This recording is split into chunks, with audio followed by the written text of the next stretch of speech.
So let's begin.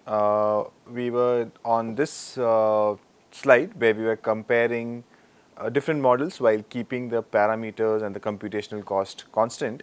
And one of the observations here was that the denoising objective seems to do better than the language modeling, that is the causal language modeling or the prefix language modeling objective, right?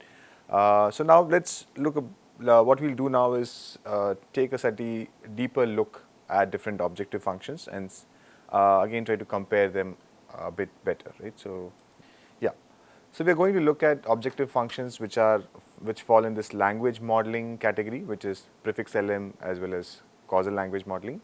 So those are two objective functions that fall under this bracket. Then we have this deshuffling, I'll tell you what it is. Then there are these BERT-style objective functions which are masking, and then you predict the mask.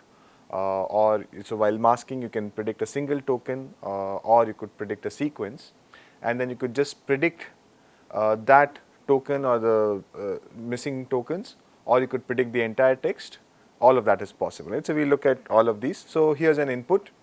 This is the input text, and now let's see what different objective functions will do, right? So if you have prefix language modeling, as I said, you would provide an prefix, so you'll split the input into two parts. One part would become the prefix, thank you for inviting, and from here on the generation will always focus on the prefix, which is thank you for inviting, and from there on it will focus only on the next on the previous token that was just predicted by the decoder, right? Then deshuffling is something that we have not seen before, but it's very obvious what it is. You just take the original sequence, you sort of shuffle it, and then your task is to deshuffle it to create the original text from the shuffled text, right? This is BERT-style, where you have thank you for mask, me to mask, party, and I've replaced the original word by a random word, right? So all of this was possible in the BERT mask language modeling objective that we had seen. And in the case of BERT, the objective was to just predict the mask tokens, but we are slightly doing a bit different here. We are saying that we'll predict the entire original text, right? Just to keep things consistent across different objective functions. Then there's the mask objective, which is masked sequence to sequence. So as opposed to the BERT objective where you are independently masking tokens, here you can mask spans, right? So you are masking a sequence of tokens, that's the only difference. And then what was being used in this study was this random spans, right, which is again a BERT-style objective where you are replacing spans, and then you are going to not predict the original text but the span in this specific format where you say that X was for inviting me, Y was your party last, and Z was like now there is nothing else to be predicted, everything has been predicted, so you can recover the original sequence, right. So these are the different objective functions that we have been looking at. Nothing new here, all of this we have sort of covered. So now they wanted to see which objective function is better, right. So they kept everything same and used the prefix language modeling objective function, the BERT-style objective function, and the deshuffling objective function. So both prefix and BERT-style objectives are better at translation tasks. That's what you see here, right? Here again, nothing very profound to say. It's just observations from their experiments. And the deshuffling objective seemed to be quite poor, right? And so BERT-style objective is good. So where you are masking some tokens or you are replacing them by random tokens, right? But then what choices do you consider there? Because BERT allows you to mask. Then when you mask, the question is what percentage of tokens you mask. Then whether you mask or replace it by a random token, or you mask and drop the token completely, right? So you don't even put the mask symbol in the input sequence, right? So let's just be clear about that.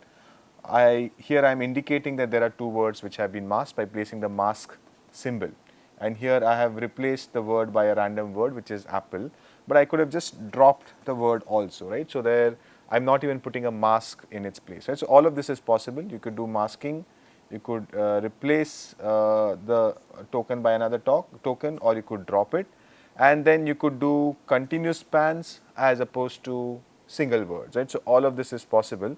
So can we evaluate all of these choices systematically, right? So that's the question. So let's see that. So now corruption strategies, So let's see that. So different corruption strategies, you could do masking, you could do replacement as I said, or you could just drop the tokens, right? So they tried all of these, and what they found is replacing the corrupted spans was no, actually just dropping the, wait, let me just see. Yeah, I think not much of a difference, right? I mean, they all perform quite similarly, and that's exactly what the observation is. You don't see a lot of difference, right? At least the first two digits, 82, 82, 83, 84, 19, throughout 80, and so on, right? So it's not much of a difference. And dropping corrupted tokens leads to a slightly better performance on some tasks, and that was mainly because it performed very well on one of the tasks, right? So remember, glue is a collection of many tasks. So if you perform better on one of the tasks extremely, then the average improves, right? So this is an average on multiple tasks, right? All of this, these different tasks and all, we'll see later on in detail. For now, just consider them to be a collection of tasks on which you are measuring accuracy or whatever is the appropriate metric, right? This could be things like natural language inference or entailment or sentiment analysis and so on. Yeah, so overall replacing like a corrupted span of tokens by a sentinel performs well. This is what it is, right? So you take the original text, you replace a span of tokens, so you use a span of tokens, replace it by some sentinels and then try to predict it, right? So which is exactly what their denoising objective was, and that does not seem to be a bad choice. There is nothing which is sort of performing better than that, right? In fact, of the 6 columns here, it dominates in 4 columns, and the other 2 columns is not really much poorer than the other choices that you have, right? So now if you're going to corrupt, right? So now here in this case, you had 2 spans which were corrupted. Now your original sentence was, thank you for inviting me to your party last week, right? So now of the, I think roughly, thank you for inviting me to your party last week. Yeah, so of the roughly 10 words, you had masked around 6 words, right? So it's almost like a 60% corruption that you have done. Of course, this is a toy example, in real you may not do it that way. But then what is the correct corruption percentage? How much should you corrupt, right? So that's the next question to investigate. So is it 10%, is 15% good, it's 25% good, or is 50% good, right? And you can see in these examples that increasingly larger and larger number of spans or larger and larger number of tokens from the input, original input, have been sort of replaced by a sentinel, right? So here almost 50% of the text is gone. Out of the 10 tokens, you have replaced 5 by sentinels, and you need to predict those 5 tokens, right? So they tried different percentages, and they found again not much of a difference. The 15% seems like a good choice because it again seems to perform well largely on most of the tasks, right? So these turned out to be not so critical choices, and just going by default. So if you remember, BERT also, I think, at 15 to 20% corruption. So similar choice they could make here. Then the next question was that, okay, you're going to corrupt 15%, but do you corrupt all single word sequences, or do you use spans of length 2, spans of length 3? What is the right span length to choose, right? So that's the next thing that they investigated.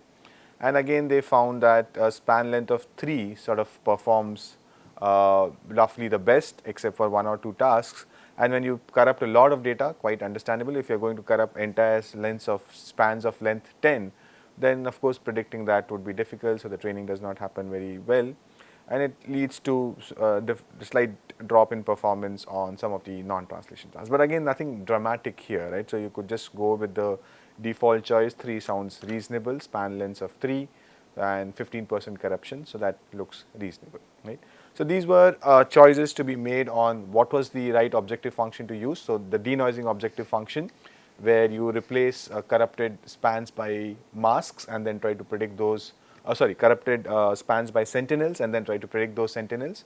That turned out to be well, and a 15% corruption rate with max span length of around 3 is what seemed like a good choice, right? So in hindsight, all this looks obvious. Okay, you could have just made some decisions, but it's good to that systematically just study that and convince yourself that okay, these are indeed good choices before you start like a really large scale training, which was their ultimate goal, right? So they wanted to train this model on very large amount of data, but before they did that, they wanted to do all these experiments with this setup of 34 billion tokens and arrive at the right conclusions, right? Okay, so that's about it for the denoising or for the objective functions.